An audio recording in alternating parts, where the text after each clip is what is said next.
Yo, SojuTalk Nation! On this week's episode, we'll be covering Fuego releases from Golden Child, BlackPink, AB6, Sunmi, and Hwasa. We'll also be cooking up some spicy news coverage, including SM formally responds to NCT Taeyong's rumors, and album sales achievements. So prepare your body, escape the dungeon, cause how you like that. Hit me with that intro!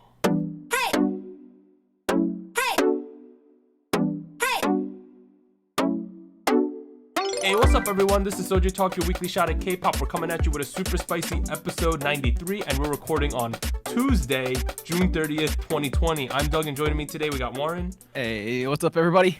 And Anita. Hello. And as a quick reminder, check out SojuTalk on iTunes, Spotify, or your favorite podcast platform. Sub to the SojuTalk YouTube channel, join the SojuTalk Discord, and be a part of the SojuTalk Nation. Alright, announcements. We got two of them. The first one, big shout out to our new Fiesta patron, Based Mina. Hey. I've been playing League with Based Mina occasionally. Nice. So that's a thing. In terms of the second announcement though, I know in the intro we said we're recording on a Tuesday, and probably a lot of you are kind of confused because you know we record on Mondays, but I'll let Warren explain why we're recording on Tuesday. I mean, it's nothing too interesting. I have swords inside my mouth. Kind of difficult to speak.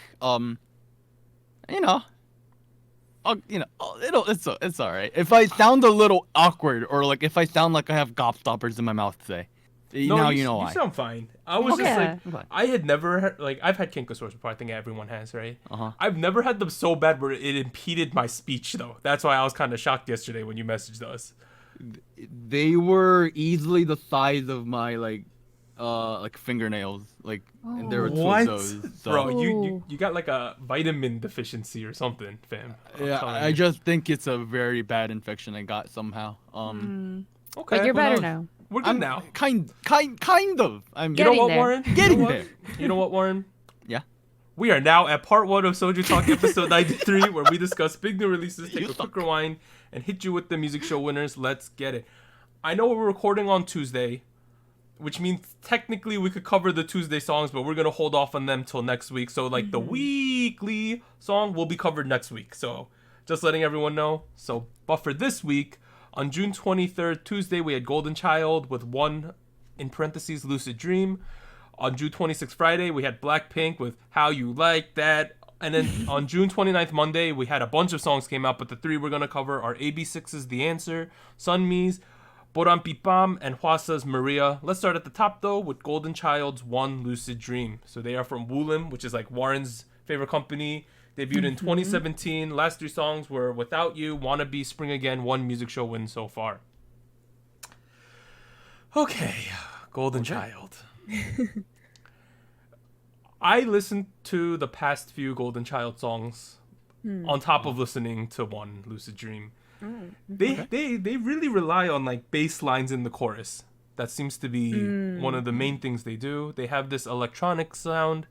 I want to call it not dark red, but they are like a dark blue group. Cool tones, yeah. Right? Dark blue. I can see that. I think visually this is a really pretty music video. I like the quarry shots, especially in the chorus. They have a nighttime, but there's like a spotlight type thing in the quarry. I like that. If Daft Punk made K-pop, this might be the type of songs that they make. I see what you mean. That being said, there's one sound effect I really dislike in this song. There's this like brrr sound. There's too many of those. Which one? In the verses bridge or the hook. In the verses. They repeat this one like blar sound over and over again, and it's so loud that sometimes it's like loud even comparison to the vocals. I thought. I don't know. Overall though, I think this is okay. I don't think this is amazing, but I think it's a decent song. I would agree. I would agree.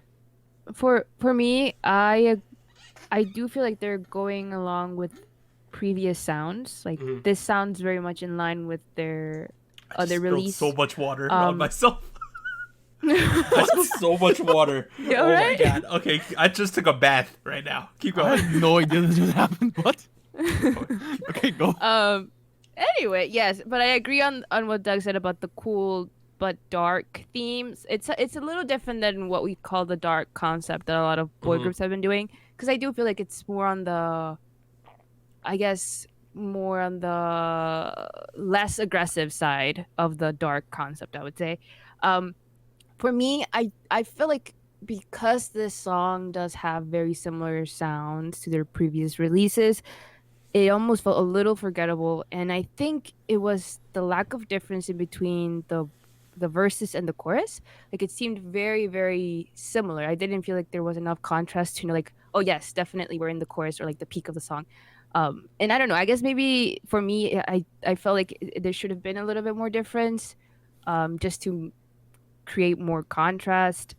And I do agree that visually the music video is very interesting, but there were many times where like it was a little confusing, but It's it makes long. sense. It's Yeah, just it a makes long sense music video. with the theme of the dream, right? Like they're Mhm. dreaming and there's weird stuff happening in the background. It was just a little distracting to me at times because there were very interesting images that didn't Okay, make sense. the hole in the hand and the rose through the Yeah. hand, they creep. Mm. Particularly the rose through the hand, I could tell like, all right, that's kind of fake looking, right? But the hole in the hand really freaked me out. Like, And looking through the hand. yeah, I don't Yeah. know, that was kind of creepy to me. Yes. As the Woolim fanboy here, what do you feel of the Golden Child song, sir? Oh man, my sunbed. Oh man. I mean, I mean, in general, I don't disagree with you guys. To be frank, I think there was a lot of things I noticed about the production that made me feel like there was a lot of things that was going for it, and but they never fully blossomed. It felt like it felt like a banana that is not ripe yet, and you're eating into it. It's like it's kind of sweet, but like at the same time, it has a weird texture to it. You know. Okay. Yeah, that was a weird analogy, but I mean, it takes this weird genre take where the arrangement is kind of like glitch chop, you know, they use instruments that a lot of what dubstep artists use and then implement it in a way glitch chop does, but glitch chop, which if you guys don't know what that is, it's like the Fat Cat or those like 8-bit kind of sounding songs. Those are very positive. They're very bubblegummy and very happy and bouncy. And this is not so much that. It's a lot more darker of a theme. So it kind of tries to pave its own kind of deal, even though it's very in line with the previous stuff they've done. Yeah. Musically, production-wise, they took a bit of a pivot, I think, and it wasn't a full pivot. It was like half a pivot because there was still the funky, house stuff in there. And then I was like, well, that just came. What happened here? And then the pacing was kind of off, right? I think Anita, you just mentioned this, but it tries to kind of build up, and then the first half of the chorus is that thing where the arrangement is very minimal. There's the kick, the 4 kicks, and then just guitars, the bass, and there's just people singing, and it's very minimal. And that is a very common trope, I feel, in terms of house music and K-pop. And this was the time where I felt like it worked the least, even though it's very easy to do, because all you gotta do is have a build-up, and then drop it out all of a sudden, and that didn't really happen. So there was, in general, I felt like there was a lot of things going for it. But no, it was kind of like I feel like there could have been more. Doug, I 100% agree with you. That the verse synth, that thing. What is that? You know what I'm talking about. Go listen to that song, and it'll be one of those situations where you can't unhear once you realize what we're talking about. It's so repetitive and so loud, over and over again. And it's so overwhelming, and it's I 100% agree with you. It's too loud. It's way too loud. And something similar happens in the chorus with similar synths. It's a lot better there because they kind of like it's a lot less emphasized. While in the verse, there's not much anything going on besides the drums, the bass synth, and the voice, and it's just lots of like we're not filming a Michael Bay trailer here. Like we don't like. But on the other hand, I also felt like this was the best implementation of a dance break. Yeah, that they've done. I agree. I've seen in a while. We'll touch upon this later, but some of the songs had dance breaks that came out of nowhere. Oh my god, there's one song on this list that had this breakdown that was a completely different song for about 30 seconds, right? So in comparison to that, maybe it's just comparative bias, but I mean, it flowed really well, and the latter half of the song I felt was very well produced and very well made. But the first half was kind of. Did you feel that the song dragged on? It is 4 minutes and 30 seconds, which is the longest. It's like that's a long for a K-pop song, right? Because most are like 3:20, 3:30. Right. It is pretty long. I'm not gonna lie. It does feel a little draggy somewhere in the middle. Yeah. And then near the end, I feel like near the end it feels like it kind of picks it back up again. But and then it ends because I feel like it ended abruptly for some reason. I agree. They had a rough time on Road to Kingdom. Obviously, here's a big spoiler: 5, 4, 3, 2, 1. They got out first in Road to Kingdom. Did not see that coming. I did not see that coming, to be honest. Interesting. We'll have to see what happens with Golden Child. I think there's a lot of potential there. I like that out of all these groups. Well, I don't even know who I'm comparing them to, but out of a bunch of groups, they have a very definitive sound. Like they're doing that bass line and the chorus thing, similar to like GOT7, You Calling My Name, New West, I'm in Trouble. Even their own last song, Without You, has a similar bass thing going on. I kind of like that. It's becoming synonymous with Golden Child for me. We'll have to see what happens to them going forward, but hopefully bright things. One more thing. This is my second favorite song of the week. I agree with that. Oh, I agree with that. Yeah. Are we gonna have an episode where all of us agree the whole episode? my goodness! Also, my mom agrees. This was her second favorite song. Nice. So. Doug's mom. Shout outs. Mama Kim. Let's go. Kim. Let's move on to the second song. This is the big one of the week, clearly. So June 26th, Friday. BlackPink, How You Like That. So they're from YG. They escaped the basement finally, y'all. They debuted in 2016. Last 3 songs were Kill This Love, Doo Doo Doo Doo, As If It's Your Last, 21 Music Show Wins. In terms of accolades, it went number 1 on pretty much all the real-time charts, Melon, Genie, Bugs, and Soribara. Also went number 1 on iTunes charts in 56 countries. This music video is now the most watched YouTube video in the first 24 hours after the changes to ad views where they don't count anymore. It racked up an incredible 86.3 million views over the first 24 hours, and the previous record was held by BTS's Boy With Love with around 70 million. Wow. So the virality of this song was very strong. The hype train was one of the biggest hype trains we've had in a long time. Okay. I'm going to get to the conclusion first and then get to that point. I now think that this song is very catchy, and I'm okay with this song. As a song, not taking into account the hype and all that stuff, right? And the expectations. I think it's extremely catchy. It's a fun song, but it's not great. That's my like ending point. My thing is like fans have waited like 400, 500 days for this, right? Let's be straight up here. I think that the first half of the chorus, actually, the verses, right? I was so ready for we get some cool drop. We just didn't get a cool drop, in my opinion. I like everything. I don't even know, because I find the first half of the chorus kind of catchy. The second half, I think, is a mess.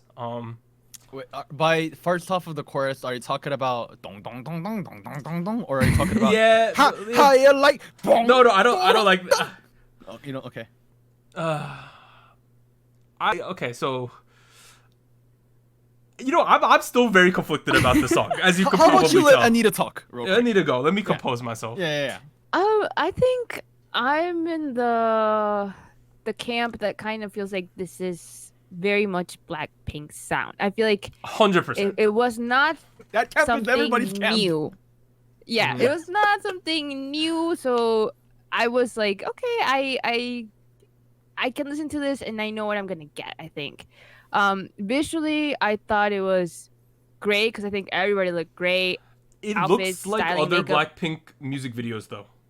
It does. Yeah, there is like a I don't know about the sets or something, but it just looks like a BlackPink music video. Yeah, it's very much BlackPink theme. Like nothing new, nothing surprising, really. But I don't mind that, really. I also want to shout out Lisa because she stole the show for me in this comeback. I don't know if it's like the music style or the performance style, but it really suits her. I think I saw a live stage they did recently, and I think Lisa definitely kills the choreography. Like, That's wow, fair. I was That's very fair. impressed. Yeah. I agree. 100%. I do feel like the structure of the song sounds very similar to their previous songs. Specifically, I think Duru, I want to say, like, the way the chorus builds up, and I don't know, just the structure. I think that's the song that it reminded me the most. But I don't mind the beat. I feel like the beat is fine. It's just a little empty. I don't know. There was I think in the chorus, I feel like it was. Sorry, I'm sighing in the background. It was a little lackluster, but I felt like it was on purpose to just have like this feeling of, like, I don't know. When it combines with the choreography, I kind of feel like they were going for a more hip hop, like, less is more type of style. You know, like, not really trying too much in the chorus. And I get it, but I did feel like I was expecting a little bit more. Maybe that's what's making this song seem a little bit lackluster, was the fact that we were expecting. Can I make a take? So much? Yeah. At this point, like, should we expect any more from Teddy? That's just I don't know. I know you said Lisa was your standout. I thought Rose looked particularly beautiful in the Yeah, they all look great. Honestly, I mean, yeah, obviously, they all look great. I think Power for Power and BlackPink might be the most, like, best looking group. That's a take probably too, but Ooh. I think their visuals are ridiculous. They use so much onomatopoeia as a group. You know, there was a Ihyori clip on the show She's All Hang Out With You, where they're talking about, like, bam bam bada bada bam bam bam. You know that part from one of the and she's like, what the hell is this? Why what are they? And then if you listen to this song, there's so much of it again. I wanted to know, my main gripe with this song is the lyric choice. I think it takes away from the song so much. Are you gonna talk about that part? Look up in the sky, it's a bird, it's a plane is horrific in my opinion. Dude, I feel like when I heard that line and the way that it's said, I don't know who's singing it specifically, but it reminded me of Kesha. That's something that I would hear in a Kesha song. I want to know if know Teddy why. is hanging out with some Staten Island people near me, because he's like, hey, bada bing, bada boom, how you like that? I'm walking here. I don't know. Hey, look at me, look at you. What? I don't know. That wasn't the feeling I got from that one, but okay. I just think, like, the word choice is really strange.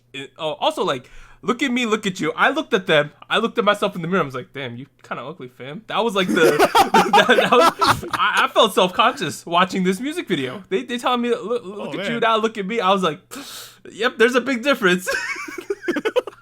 Yeah, I'm not Lisa. I don't know how to put this anyway, but I'm not Lisa. Sorry. I thought Jenny looked like a cute skunk at certain points with the black with the white hair in the front. I don't know what that. In style for, like, the e-girl type of. Yeah, it's the TikTok hairstyling. trend. Yeah. I don't know. I'm not on TikTok, so I wouldn't know. Man, TikTok. I said TikTok, fam. Oh no, you said TikTok. Okay, maybe I did. Warren, give some initial impressions on this one. I mean, did we sum this up pretty well? I mean, yeah, if you've been listening to the podcast, like, long enough, you guys probably already know that this is not up my alley. I will say, I remember story time with Warren. A year ago, back when we did Kill This Love review, we had to accidentally record twice. Yes. Oh yeah. Because there was a recording error. We tried to do it in person, didn't work out. So we had to re-record it. And you know, maybe it was because of that. Maybe it was because Doug was like, man, that was very spicy of you, Warren. But the second time we recorded it, I went back and listened, and I wasn't very critical about it. And to me, Kill This Love was an absolute garbage mess of a track. Ooh. And I think this song is better than Kill This Love. this song is 5 notches at least better than Kill This Love. Yeah. That is the most positive thing I have to say. The second most positive thing I have to say, best implementation of Jisoo ever, period. Okay, that's fair. Yeah. Jisoo always feels like her voice tone and whatnot, it always feels like it's detached because she's put next to Rose or Jenny, who have very different singing styles, and it's a complete mess. Here, I feel like Jisoo's vocal tone kind of changed. I feel like the way she was implemented into the song kind of changed. Maybe it's a mix of both. That works really well. Besides that, the song is a constant downhill battle for me. Downhill battle's a good thing. Uphill. Uphill's a bad thing. Oh no, okay, it's constant downhill for me. Just Oh, okay. Okay. I was so excited when I hear the brass come in. Right. And it's just pure brass, and they're doing something new. I'm like, oh my god, this is it. Teddy is back. We are boys back at it again with the 2020 new things. And then it starts hitting the mainstream pop sounds with the and the dong dong dong dong. I'm like, okay, I've heard this in American pop music too many times to count at this point, but that's okay. It works. They haven't done it before. And then the drop comes in out of nowhere, and I'm like, okay. You know, it's still all right. It's not that bad yet. And then Lisa starts rapping, and then it starts doing the Arabic strings in the background. There was some kind of Middle East flavor at a certain point. And I was like, is this a parody? Is it like a meme of like 2014 music? And then it gets worse and worse, and it gets to the bottom point where like we do the breakdown. Okay, no, I'm happy that there's a breakdown, because that was my main gripe with Kill This Love, that it never came. I think it's still very detached. There's not really a proper build up. It is not a good way to end the song, and it's something that Teddy has done for the past decade too many times to count at this point. And it needs to stop. Okay. That being said, I have one more thing I want to point out before we move on. Go. The drop. I actually think it's a very good drop. I agree with you. I think it took me a while to get that, but now I like it. Yeah, but just by itself, it's very dirty, and like yeah, when Lisa it's starts, stanky. It's I know it's very stanky, you know. Do the stanky leg, fam. And then Lisa starts rapping, and then you start rapping. I'm like, oh, let's get it. The thing is, it feels so detached from the rest of the song. Do you think the lyrics are bad, or like the choices they made? I mean, like, I've seen worse. And like, to be frank, look up in the sky. It's a plane. It's a bird. It's a bird. It's a plane. No, it's a bird. It's a plane. I cringed. I honestly cringed. I was like, this isn't that bad for K-pop. I was just a little lost. It was like, yeah. It's interesting to judge this song, because this is technically a pre-release, but the amount they the amount of hype behind this song and the amount that they promoted this song before its release, it's basically a title track. Let's be straight up with that. Reddit and YouTube had very positive things to say. Reddit was very lukewarm on this song. I think the first out of the first 10 comments, 7 of them were lukewarm, which I think is fair. On our server, our Discord server, we have a channel called Song Polls where you could use emojis to basically vote on how you think this different songs are. This one had one of the lowest average, like, most meh ratings, because we skew towards the high end of like people like the songs. This one got 4 spices, 3 fire, 11 thumbs up, 14 meh, 13 downvotes, and 6 wanna throw up votes. That's really low for our server. I usually don't participate in the song polls because I feel like they're spoilers, but I would have put downvote on this, on like a thumbs down. Really? Thumbs down? Yeah. I would have put somewhere between a thumbs up and a meh face, because I kind of like I would have this done a thumbs up. I think it's good. I think I'd do a thumbs up. Okay, now I feel like a horrible person. I'll give it at least a meh. No, we're gonna move on before you could redeem yourself. We'll have to see what happens with BlackPink. I am really hoping that we get something different with the next pre-release / title track, because I think they owe it to their fans at this point to do something a little bit different. I have a working theory that they made a clone of themselves on purpose this time around. Because Why? they're like, they're dropping another pre-release and then getting to the title track, right? My prediction is that this will be like, oh, this is where we started, and they progress further and further and evolve into something that we have never seen before. Okay. That I might be too optimistic here. No, you've called your shot. We'll have to see if it happens now, sir. It might be totally wrong, but I hope it's true. Okay, so now let's move on to the last 3 songs. So the first one on June 29th, Monday, we had AB6's The Answer. They are from Brand New Music, debuted last year in 2019. Last 3 songs, they had that solo single mini album thing going on where they all had music videos. Mm-hmm. And then they had Blind for Love and then their debut song with Breathe. 6 music show wins so far. I'm going to start off with a take. I have takes today. You're the spicy one today. I feel like they have not captured the magic again since Breathe. Oh, that's a take. I thought they had such a strong debut. I still think Breathe is their best song. Now, obviously, the gorilla monkey in the room, whatever you want to call it, is Youngmin is not here anymore. This is 4 people. You could tell that they reshot or edited some parts of the music video, but then they did include him in other sections, which I thought was... Honestly, I think that's fair, because you can't redo the whole music video. A lot of people were saying that this song has the MXM, which was the subunit before Daehyun and Park Woo-jin came back. They said this has MXM vibes. I don't know if that's how you pronounce it, but that's how you spell it. This was a very colorful song, but not very hard-hitting. Does that make sense to you guys? Yeah. Yeah. Yeah, I agree. It felt very pastel-y, and very bright. Yes. Yes. Yeah. You know, my main problem with this song. Now, I don't think this is a bad song by any stretch of the imagination. I think this is an okay song, right? Yeah. My issue with this song is it sounds like a Rookie song. Oh. And I feel like for a group with AB6 who has had a lot of depth as rookies, I feel that this isn't one of their best songs. Because you got to think, they started with Breathe and that Hollywood song, right?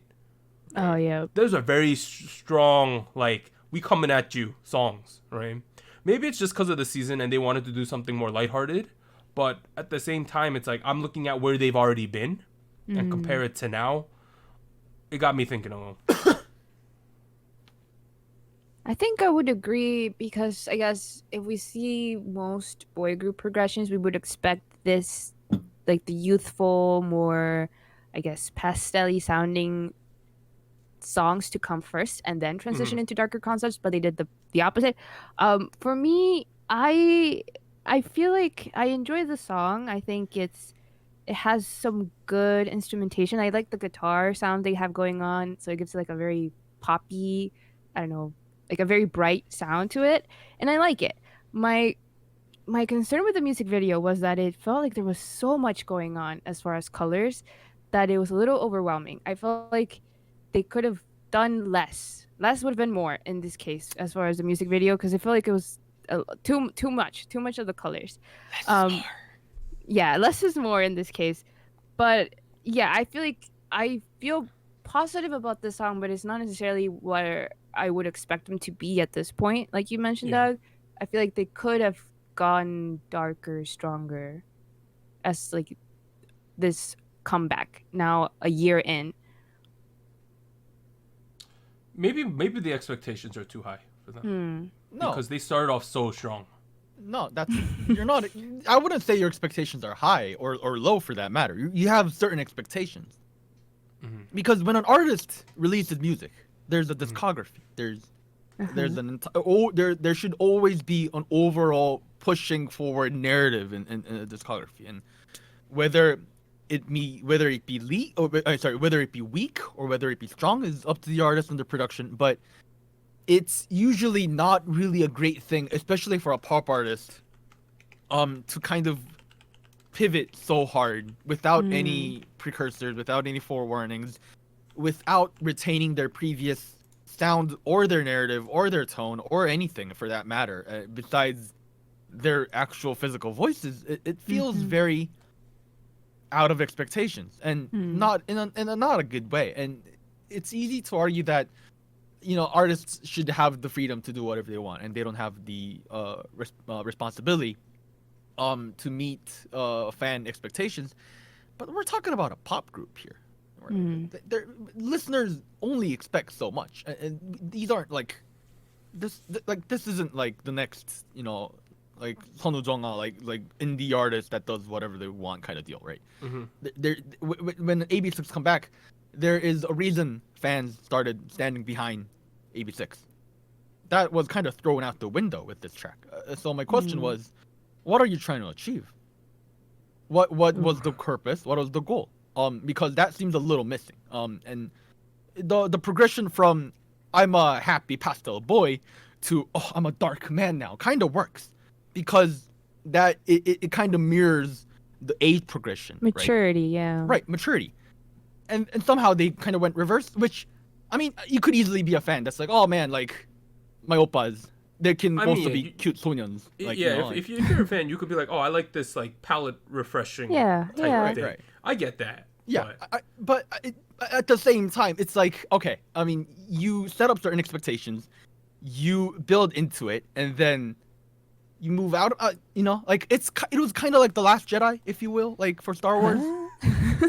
Without getting too deeply into it, it was a movie that was all about subverting expectations.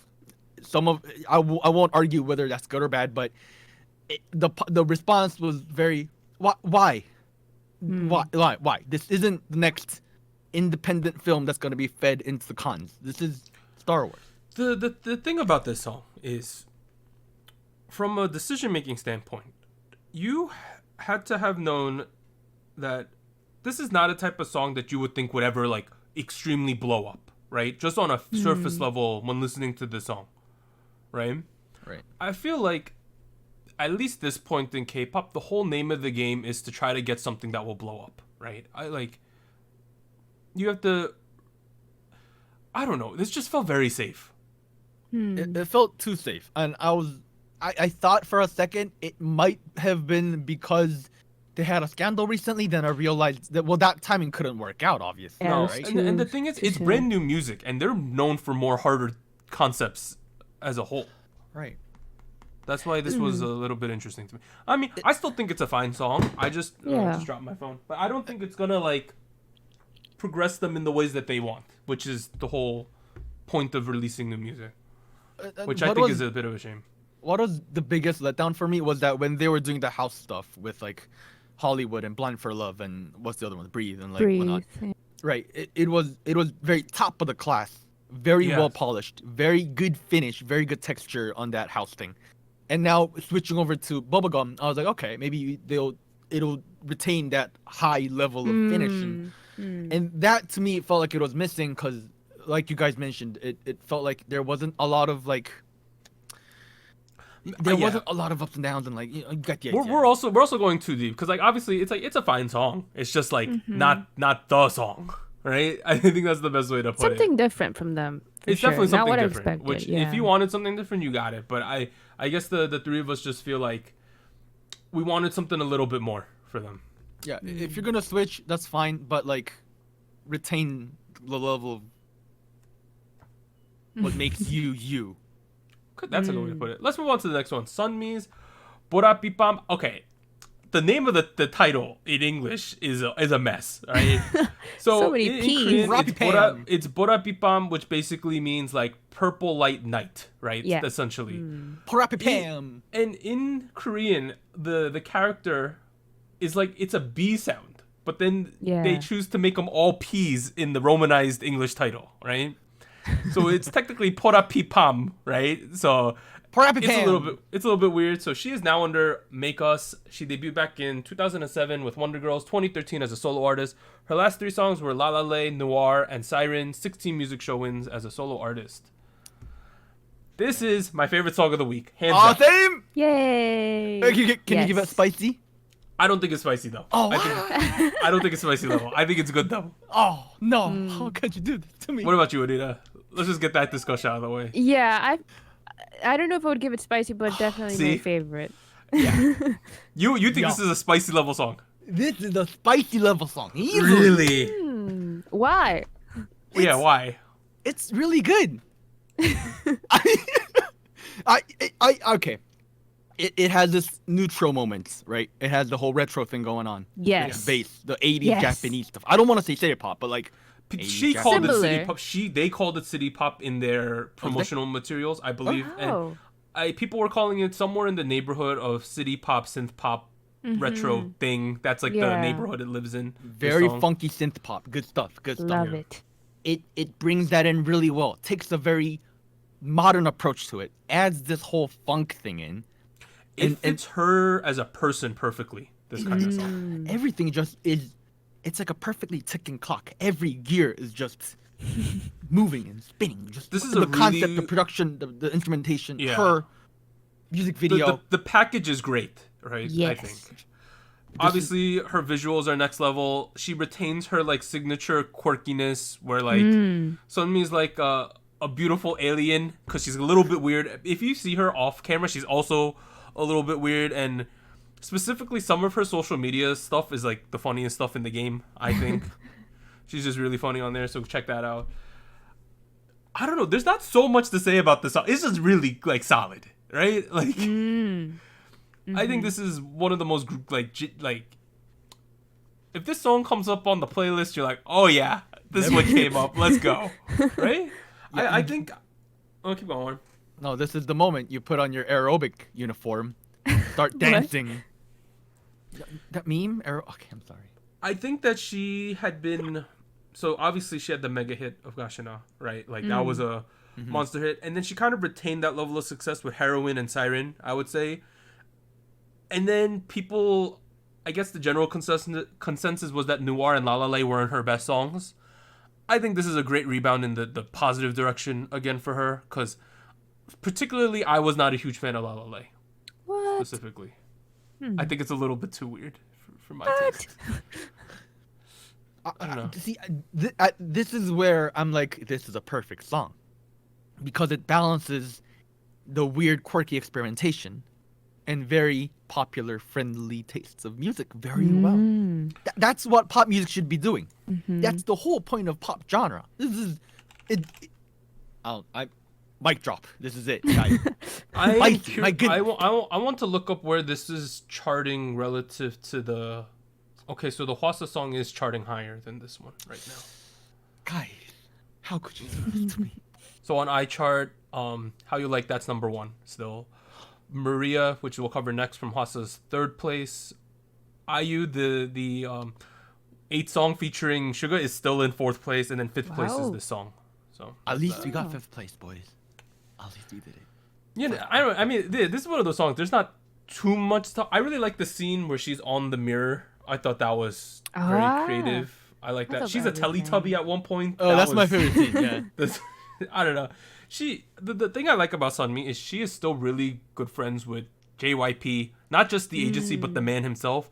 There's a YouTube video where he reacts to her music video. Like they're together and they're like sitting there and she's like, look at my music video, and he's like, oh, that's kind of cool. So I'm happy that she still retains that relationship with him. I'm gonna watch that after we record. I think Sunmi had been, I guess people thought she lost her mojo a little since Gashina, but how are you ever going to follow up Gashina? Because that's like one of the best songs that in like the last 5 years of K-pop, right? Well, at least in terms of impact. I still think Sunmi is a top tier solo act. I think she's really solidified that again, at least in my mind, that she still has it. Although in your mind, she might have never dropped off at all, because I think that's what Anita thinks. That is what I think. I love this song.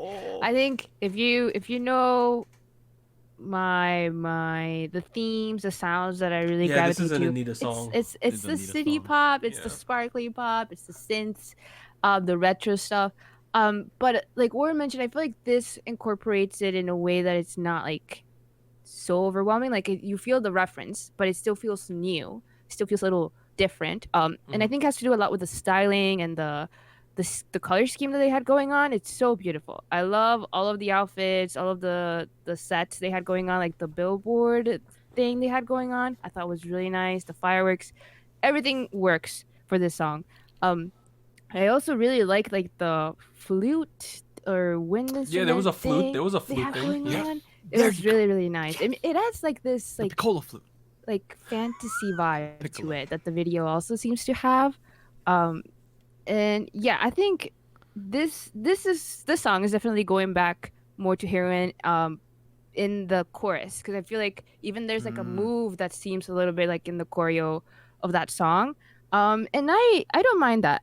Personally, that wasn't my favorite song from hers, but I like this version of that sound better, if that makes sense. Same. Because I think it has its more of that retro sound that I personally like. But I don't know. I really enjoyed this music video and the song. I've watched it live. Great. Great. It's great. It's perfectly balanced. as all things should be. That's an Avengers reference, isn't it? Let's move on. That was okay. Let's move on to the last song. We have Hwasa's Maria. She's from RBW, debuted back in 2014 with Mamamoo. Her last 2 songs as a solo artist were Twit and Hip. Wait, no. She only has one solo song. It was Twit, and then the last songs with Mamamoo were Hip and Go Go Baby. She has 2 music show wins as a solo artist, 41 with Mamamoo. This one. Let's talk about this song. This song has really good points and really bad points, in my opinion. All right, what were the good ones? The good points, I really liked the chorus. Maria. Okay. I don't know. Maria. I guess, Warren, do you think this has really good points, or are you just kind of meh on this one? It has lots of not good points. Okay. Some things I noticed, similar to Solar, she also wore the same clothing as the backup dancers. That was just an observation I made. I think that it was going to be really hard to follow up Twit and how big of a song Twit was last year. 멍청이 was a massive song. I still find the chorus very catchy. I think Hwasa's doing her thing. She's like the body roll queen right now, Yes. I would say. Wow. I found some of the scenes to be a little bit weird in this one. She's like holding brains at a certain point, and then she's in a straitjacket, and there's like the black line, like monster thing sort of going on. There's an effect like that. Can we talk about that breakdown, right? Very what was surprising. that? What was that? Okay, just in case nobody picked up yet, that was what I was referring to earlier in the episode with the breakdown. We got Latin tones out of nowhere, right, Anina? Well, I feel like, to be honest, I did feel like the breakdown that came out in the later half of the song was a bit unexpected, but I kind of saw some reference to like Spanish guitar rhythms in the chorus, so I wasn't like completely like taken out of the song, but it did feel like it was very quick and not necessarily. I didn't feel like it built the song in a way. It did nothing for the song. Yeah. Just because you have a literal, just because you have an instrument foreshadowing like a breakdown doesn't mean there's a good flow into it and flow out of it. The flow was horrible. There was nothing. Yeah, it was very and then she goes straight into the bridge afterwards, which is the slow part. It just didn't make sense to me. Now, I think this Maria breakdown could have been its whole own song. Like, that's what it sounded like to me. Like, it sounded like they played this one, and all of a sudden they inserted 30 seconds of another song, and they went back to the first song. It just felt very disjointed to me. What about you guys? Well, like I mentioned, I did feel like there was some Spanish, Latin, I guess, a mix of both of that kind of rhythm in the chorus. And I feel like, as far as the music video goes, the opening scene is a reference to a movie called Milena. And in that movie, they reference like this woman who is hated because she's very beautiful and like people are jealous. And that kind of follows the storyline of the song. So like I feel like a lot of the scenes that we're seeing in the music video might be also like other movie references that I did not know of. Like I didn't catch anymore right away. I recognized the opening scene because I've seen it before, but I feel like she's kind of doing that where she's referencing other stuff in the music video, which I thought was cool and interesting.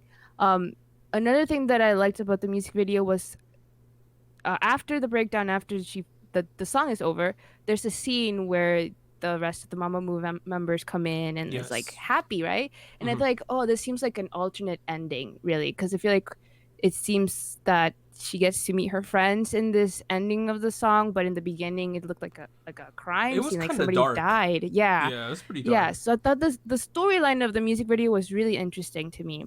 The song itself, didn't find it like super surprising or like something that I would gravitate towards, but I do agree that the chorus is very catchy, and I feel like she does something interesting with the breakdown, but I wasn't sure if it worked. It was just surprising. About the movie reference you made earlier, I think that perfectly portrays the theme and the lyrics of the song. Yes, and the message she was trying to get at. a lot of the message and the theme of the song was about I didn't dig too deeply into it because I noticed it so late, but it was about like it seemed like it was about the general public viewing her in a certain way, and then like those perspectives kind of like being this, you get the idea, right? The false narrative. Right. What? Are you saying that the public views her a certain way, and it's now what was the second half of this statement right, you were like gonna make? That and like the stress and the pressure that comes from and all that. Yeah. That seemed like what the song was about, and it was like, you don't worry about it. You're Maria, dude. You're still badass, and she was. Hwasa was badass, and I'm not gonna argue that. And in fact, the best part of the song is Hwasa herself. Yes. When she sells the song. I know she's perfect. That being said, she's the only good part of the song. Okay, I'm not gonna talk about the dance break. You guys already talked about it. It's out of place. It does not match. It is absolute disaster. Besides that, I mean, I just don't know who thought of the dance break. Like, do you think it was the producer? Like, I don't know. I don't know why they were just change. So quick. It was like there and then it was gone. I know. Okay, I'm gonna move on. Besides that, my entire gripe with the song is that the theme of the song is very dark. It's very serious. It's like there's a lot of things that are up against me, but I'm still badass and I will march on. And then but the song is, on the other hand, it still has that very positive, like, I don't want to say positive, but it's very light. It's very not grounded. It's not.